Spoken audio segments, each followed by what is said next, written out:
Welcome to the video friends. आज 6 फरवरी 2026 को Shilpa Medicare limited company ने अपने Q3 FY26 के रिजल्ट्स अनाउंस कर दिए हैं।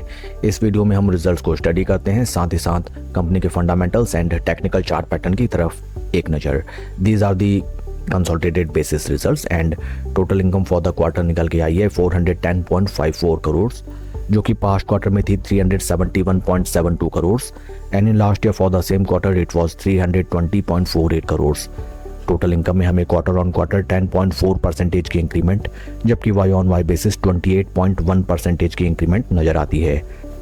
Total expenses for the quarter निकल के आए हैं 336.47 करोड़, जो कि पास्ट क्वार्टर में थे 307.17 crore and in last year for the same quarter these were 279.21 crore. Total expenses में क्वार्टर ऑन क्वार्टर 9.53% की इंक्रीमेंट, जबकि वाई ऑन वाई बेसिस में 20.5% की इंक्रीमेंट नजर आती है। एंड पैट फिगर्स निकल के आए हैं 44.58 करोड़, जो कि पास्ट क्वार्टर में थे 44.06 crore and in last year for the same quarter these were 31.78 crore. PAT figures में हमें क्वार्टर ऑन क्वार्टर 1.16% की इंक्रीमेंट, जबकि वाई ऑन वाई बेसिस में 40.26% की इंक्रीमेंट नजर आती है। ईपीएस निकल के आया है ₹2.36, जो कि पास्ट क्वार्टर में था ₹2.25 and in last year for the same quarter it was ₹1.63। Overall अगर हम रिजल्ट्स को देखें, फर्स्ट एंड फॉरमोस्ट कंपनी के top line sales and revenue figures में both sequential quarter on quarter basis and year on year basis हमें अच्छी खासी increment देखने के लिए मिली है and that is a very appreciable thing. In terms of PAT figures, sequential quarter on quarter PAT figures are totally flat, जबकि Y on Y basis में हमें ज़बरदस्त इंक्रीमेंट आता हुआ नजर आया है। कंपनी के फंडामेंटल्स अगर हम देखें,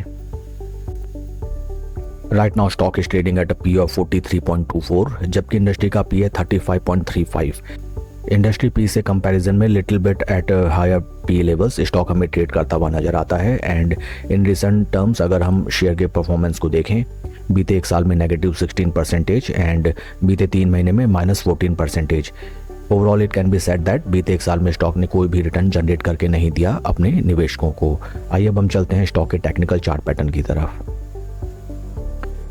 this is weekly time frame and first of all आज after the announcement of result stock is totally flat and आज हमें कोई भी मूवमेंट शेयर प्राइस में देखने के लिए नहीं मिला। And in technical terms stock ने ऊपरी लेवल में हमें from the resistance points, to be exact these resistance points, अच्छा खासा ड्रॉ डाउन दिखाया एंड राइट नाउ स्टॉक हमें अपने 200 वीक मूविंग एवरेज पे अच्छा खासा सपोर्ट लेता हुआ दिखाई दिया। बीते 2 हफ्तों में स्टॉक में हमें अच्छी खासी इंक्रीमेंट भी नजर आई एंड स्टॉक लगभग 26% का पॉजिटिव रिटर्न्स हमें दे चुका है in the time duration of 2 weeks. Share के परफॉर्मेंस को अगर हम कंपेयर करें विद निफ्टी 50, यहाँ पे हमें नजर आता है that still stock is trading below it's zero levels and the share is under performing the base Nifty 50 index. Daily time frame में अगर हम देखें, डेली टाइम फ्रेम में हमें नजर आता है that from its 200 week moving averages stock में हमें अच्छा खासा जंप आता हुआ दिखाई दिया, supported by the good volume candles also.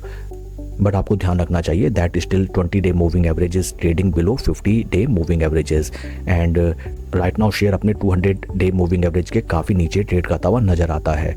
बीते पास्ट में भी अगर हम देखें, स्टॉक ने जब भी हमें इन प्राइस लेवल्स पे 50 डे मूविंग एवरेज के ऊपर ट्रेड करने का अटेम्प्ट किया, here again 50 day moving averages और यहाँ पे 200 day moving averages from each and every important moving average stock में हमें एक तरफा गिरावट आती हुई नजर आई। इन केस स्टॉक अपने इन प्राइस लेवल्स को थोड़ा सस्टेन करे, बिकॉज स्टॉक ऑलरेडी 2 हफ्ते में हमें 25% के रिटर्न्स नियर अराउंड दिखा चुका है and at the time of consolidation जब स्टॉक अपने 20 डे मूविंग एवरेज पे सपोर्ट लेता हुआ हमें दिखाई दे, at that point of time इस स्टॉक में हम अपनी पोजीशन बना सकते हैं एंड हमारे फर्स्ट टारगेट्स निकल के आने चाहिए near around 200 day moving averages. 200 day moving average exactly not to be framed and आपको राउंड लेवल का ध्यान रखना चाहिए for booking your profits. That's all for the video friends, God bless and see you always at the top. Thank you.